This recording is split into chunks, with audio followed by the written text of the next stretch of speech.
Je suis Emmanuel Guillaume Côté. Je suis là ce matin pour assister à la formation initiée par le réseau des femmes leaders pour le développement sur la question de la politique, l'insertion des jeunes et de la femme et des femmes en politique. Et nous pouvons dire que, en tant que jeunes, nous devons nous engager dans la vie politique puisque nous sommes les décideurs de demain. Nous devons boiter les pas de nos leaders d'aujourd'hui pour que demain nous soyons une bonne relève pour notre pays. Et nous pouvons aussi dire que, en s'engageant en politique, nous devons être prêts à recevoir des coups sur tous les plans. Nous devons nous lancer dans la vie du militantisme. Nous devons nous faire remarquer par nos actes sur tous les plans en politique. Donc, c'est en quelque sorte ce que je peux dire, c'est ce que j'ai retenu de la formation de ce matin. Moi, je m'appelle M. Enzo André. Oui, je vois notre réunion aussi aujourd'hui sur comment les jeunes doivent se comporter pour bien l'organisation des élections présidentielles 2006. Je vois cette initiative tellement pertinente. Ça révèle notre conscience sur les comportements adoptés. Comment la part des jeunes dans notre pays, ce qui revient aux jeunes de faire. C'est-à-dire on ne doit pas être s'enfermer chez nous, et on doit se développer, se montrer, pas négativement, mais positivement pour le développement et pour le bien fonctionnement de notre pays. On dit souvent que la société est basée sur la femme et l'homme. Et parlons de ça, la société, s'il y a des militantes, je dirais que la femme est mieux placée pour être la médiatrice pour la paix, régler les problèmes dans la société.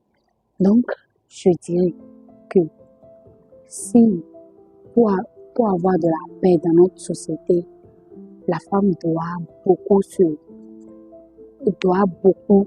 forcer et à parler à ses proches et apaiser ses enfants, son mari, lui montrer aussi à des autres femmes comme elle que on peut rester dans la société avec la paix.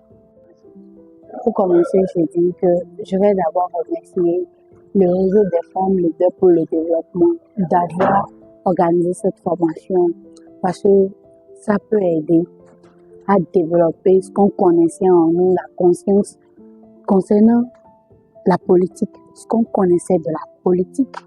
Ça peut nous aider à révéler la capacité d'aller vers la politique. Je dirais ça. Et si je peux dire, selon moi, je dirais surtout à des femmes que si on dit femme, ça ne résume pas seulement au niveau de foyer. On devait être des leaders. On devait dire oui, je dois affronter la population, je dois parler à la population. Pourquoi pas aller en politique? Pourquoi pas travailler dans les administrations? Donc, en faisant ça, je dirais que la femme prendra une partie de leader.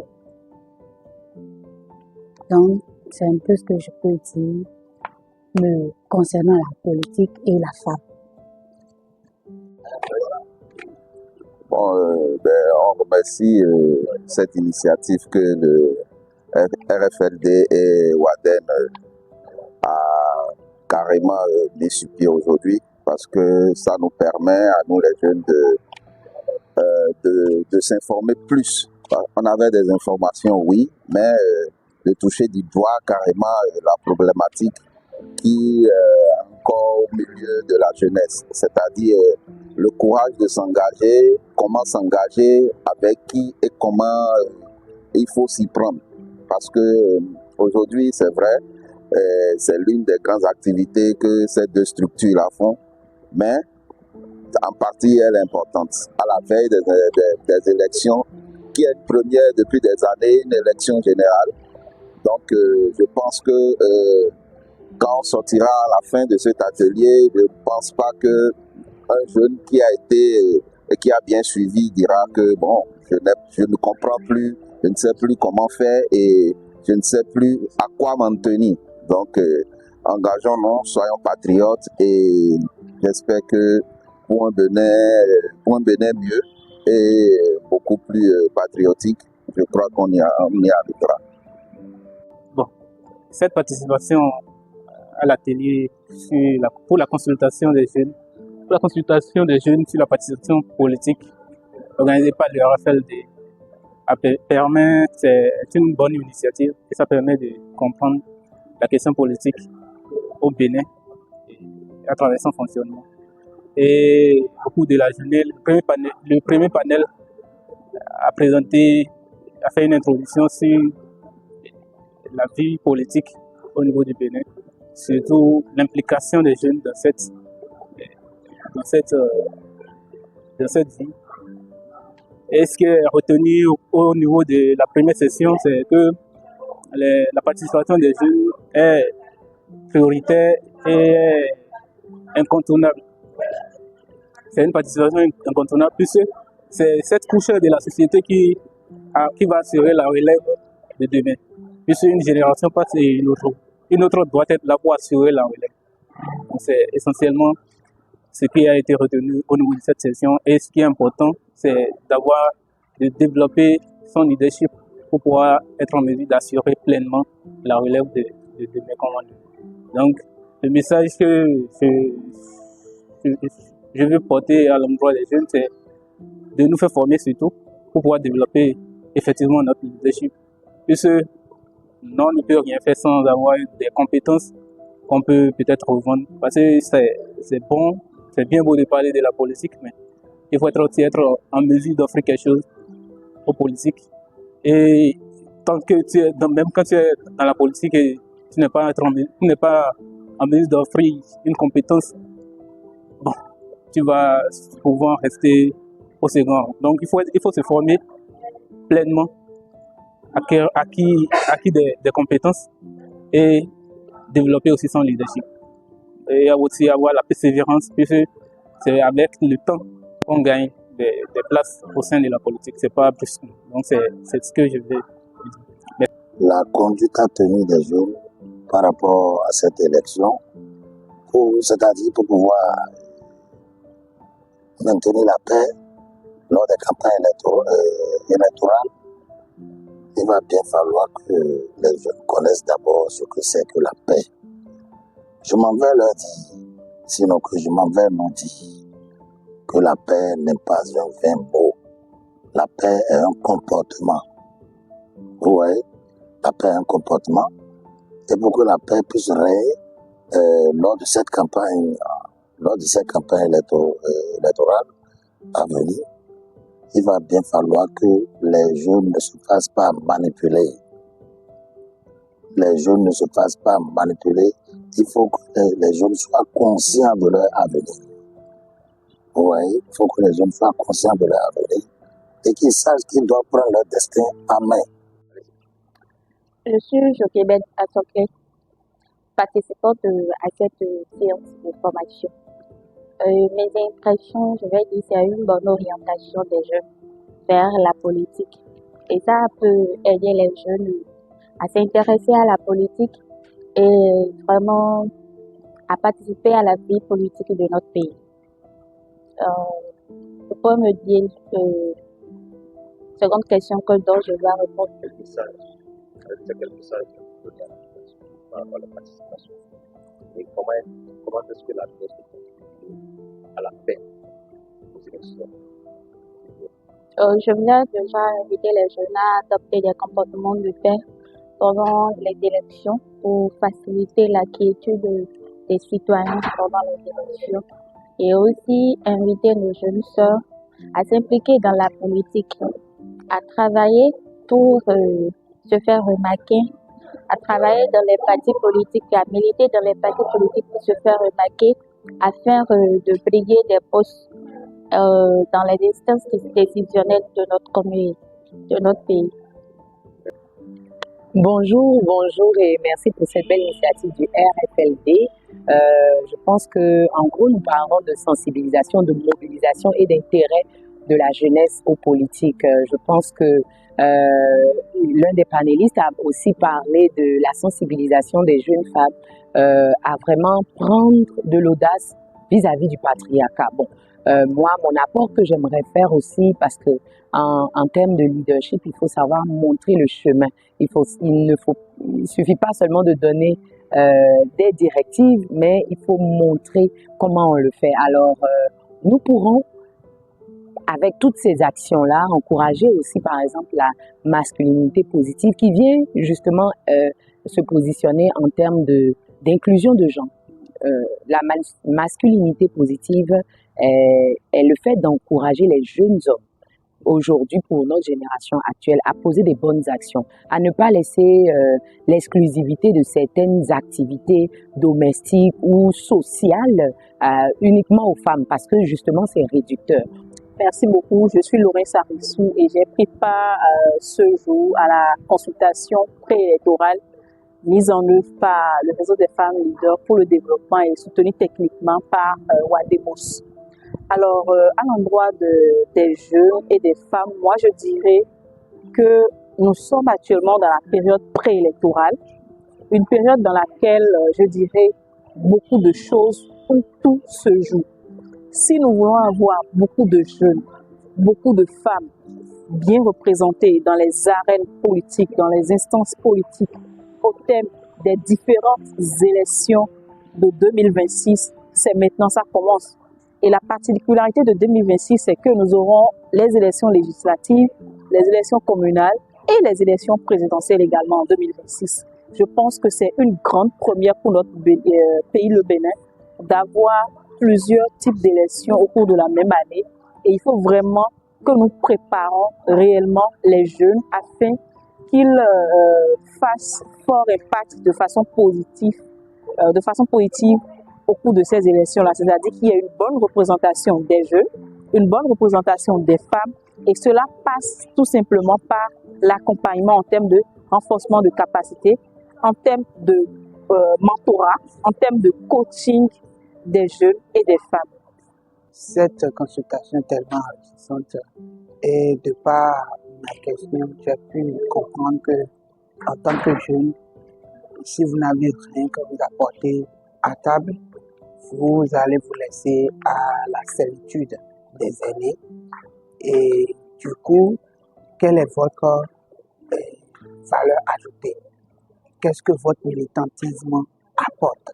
Parce que quand vous avez un militantisme déterminé et que vous avez pris les taureaux par les cornes, vous avez repris votre voie, votre chemin en tant que jeune, plus tard, l'aîné qui vous a traité avec dédain deviendra votre camarade de lutte. Et comme on l'a entendu parmi les interventions, l'ennemi d'hier peut devenir l'ami d'aujourd'hui ou l'ami d'aujourd'hui peut devenir l'ennemi de demain. Donc du coup, par ce militantisme, l'aîné qui vous a traité avec dédain, quand il sait que vous avez pris le bon chemin et que vous êtes venu à un moment où vous affirmez correctement, il peut à nouveau vous faire confiance et vous redonner une chance sur l'arène politique. C'est ce que je peux vous confier à travers ma compréhension. Merci. Ce creuset que le RFLD vient d'organiser avec l'appui technique de Wademos est un atelier très important, capital, et qui parle de la participation de la jeunesse dans la politique. Et je pense que la politique et la jeunesse, c'est deux champs complémentaires, je vais dire. Sans la jeunesse, la politique ne va pas vraiment évoluer. Et sans la politique, la jeunesse également ne peut pas vraiment avoir le développement escompté. Donc de ce fait, je pense que depuis le matin, les différentes interventions ont montré l'importance de la participation active des jeunes et à la politique et tout. Donc je pense primordialement que cette séance que nous sommes en train d'exécuter depuis le matin est la bienvenue et vraiment c'est une très belle initiative qui est importante en cette période surtout où nous tendons vers les élections de 2026. Donc, vraiment, ça vient à point nommé pour convaincre et amener les jeunes à genre un réveil qui va leur permettre de donner le meilleur d'eux-mêmes pour le développement de notre nation commune. Merci. En première position, je vais d'abord remercier sincèrement la RFLD et ses associés au fait, parce que c'est vraiment important d'organiser ce genre de trucs au fait. Et le message que moi j'ai pu retenir de cette conférence, c'est la motivation des jeunes à s'engager dans la politique au fait. Parce que de nos jours, nous n'avons pas des jeunes comme des députés, nous n'avons pas des jeunes qui font partie des partis politiques au fait. Et ça ne donnera pas de bonnes choses à l'avenir en fait. Et concernant la paix, concernant les élections, je vais prendre par ce canal pour parler à mes jeunes frères, mes grands frères, mes petits frères, de se motiver, de se lever pour aller voter au fait. Et c'est un peu ce que j'ai fait. Je tiens tout d'abord à remercier le réseau des femmes leaders pour le développement, pour cette séance de belle facture. Cette séance nous a permis et m'a permis particulièrement de développer ce qu'est la communication non violente et les critiques. Et dans ce sens, je comprends davantage la position du gouvernement par rapport à l'interruption de certains médias ou ceux qui se lèvent tout azimut pour critiquer les actions déjà effectuées par le gouvernement. Nous, jeunes, ne proposons pas des solutions concrètes, mais nous voulons toutefois critiquer. Nous avions eu des échanges sur cette thématique qui nous permettent quand même de mieux nous aguerrir et de pouvoir contribuer efficacement aux actions qui seront effectuées par tous les membres du gouvernement ou tous les acteurs politiques en quelque sorte. Je dirais aussi, quant aux critiques, qu'il faut des critiques très constructives. Qu'est-ce que vous apportez? Qu'est-ce que vous proposez? C'est sur ces termes que le réseau des femmes leaders pour le développement nous a échangé et je pense que cette séance, nous en avons besoin pour mieux comprendre, mieux se former et mieux s'informer. Je vous remercie. Je suis très content d'avoir assisté à ce panel aujourd'hui qui a pour mission d'informer les jeunes et surtout les femmes par rapport aux élections présidentielles qui arrivent en 2026 parce que l'information est la chose la plus importante et la meilleure chose à partager par rapport aux jumelés législatives, communales et présidentielles qui arrivent bientôt.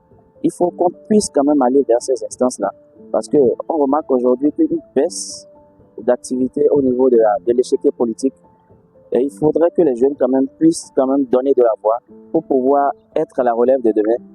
Et ce panel nous a permis aujourd'hui quand même d'avoir un certain nombre d'informations qui nous sera très utile et comment réagir par rapport à des activités politiques qui sont déjà en cours et les choses que les gens ont déjà fait, la prise de connaissance de certains codes électoraux qui ont été modifiés depuis lors. Et aujourd'hui, quand même, après la fin du panel, j'espère qu'on sera mieux aguerris pour aller travailler dans nos communautés et pousser nous, les jeunes, les femmes, à vraiment se lancer sur l'échiquier politique. Et dans les médias, nous avons compris qu'il faut informer les jeunes, mais sans les infantiliser, les impliquer dans les activités et aussi impliquer les influenceurs dans les messages à passer aux jeunes. Donc voilà en gros ce que nous avons fait, et tout en les invitant à la communication non violente pour parvenir à la paix. Concernant la violence électorale, la contribution des jeunes, c'est d'œuvrer pour la paix. La jeunesse d'aujourd'hui, nous devons savoir que nous avons une très grande tâche, nous avons un devoir. Et notre devoir, c'est de contribuer à ce qui est la paix en commençant par en évitant les violences de communication. Parce que les violences électorales viennent souvent des communications. Si nous ne savons pas communiquer, aujourd'hui, nous pouvons, tout ce que nous disons peut nous rattraper demain. Donc, pour éviter les violences électorales, nous devons savoir communiquer. La jeunesse doit savoir communiquer. Communiquer sans violence. Parce que tout part de la communication. Et chercher les bonnes informations. Sur la participation des jeunes dans la politique a été un atelier vraiment enrichissant parce que tout d'abord, ça a permis à la jeunesse, aux jeunes qui étaient présents, de connaître non seulement leurs droits, mais aussi de prendre conscience de leurs responsabilités et de leurs devoirs en tant que jeunes. Grâce à cet atelier, nous avions compris que nous avions des droits et nous avions aussi des responsabilités. C'est aux jeunes d'aller vers l'information, de s'informer, d'investir dans la formation afin d'être des leaders qui peuvent éventuellement diriger le pouvoir si on leur donnait le pouvoir. Et grâce aussi à cet atelier, on a compris que la relation intergénérationnelle est très primordiale parce que les jeunes ont beaucoup à gagner des aînés et les aînés aussi ont à beaucoup gagner des jeunes. Et mon message à l'endroit de la jeunesse est qu'il est temps que la jeunesse béninoise prenne vraiment conscience de ses responsabilités, que c'est à lui de s'engager, de militer dans les partis politiques, dans le respect, d'être fidèle à son parti politique et de reconnaître la place des aînés dans la politique et dans la société. Je peux retenir de cette session de consultation deux choses essentielles. Un, l'amélioration du pourcentage de la représentativité des femmes. En 2019, on était à 7% au moment où on attendait 83 députés à l'Assemblée. Et en 2023, nous sommes passés de 7% à 28%, ce qui fait 28 députés, ou je crois bien, ou 29 députés sur 109 députés à l'Assemblée. Donc, un travail a été fait à ce niveau de 2019 à 2023 pour changer ce pourcentage. Donc, on peut retenir à ce niveau d'abord que les femmes ont essayé, ou bien la politique actuelle a essayé de modifier ce pourcentage, mais ce n'est pas encore ce que nous attendons. Nous devons continuer le travail pour améliorer davantage cette représentativité aux instances politiques.